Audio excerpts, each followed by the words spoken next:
The market for vintage cars may be slowing just a bit, but there is one segment that is surging. Classics from the 80s and 90s. They're hotter than ever. And as Robert Frank reports, it may be a sign that Generation X is the new force to be reckoned with in the collectible car market.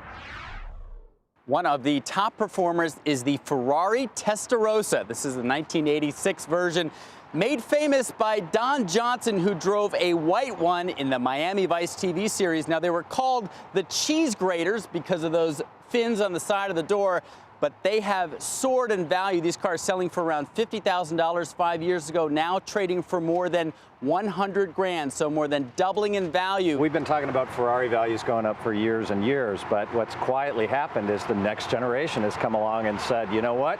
These things have been underappreciated. These are the cars that were on the posters on our wall. So the guys like you and I that were teenagers in the 80s now have money, some of them do, and they want what they loved as teenagers. The Lamborghini Countach was one of the most desired cars of the period.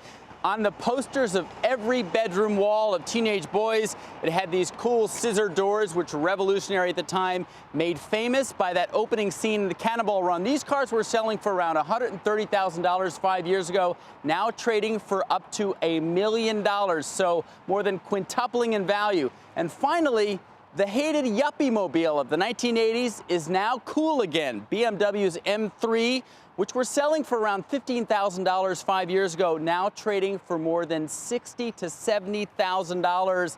The engines are great, and the collectors for these cars are all in their 20s. Of course, the downside to 80s cars is that mechanically they weren't great. These cars are very tough to get in and out of. The electrical systems, the AC systems often didn't work, but today's collectors prefer the memories and moments over mechanical greatness, so it's worth the price. For a nightly business report, I'm Robert Frank.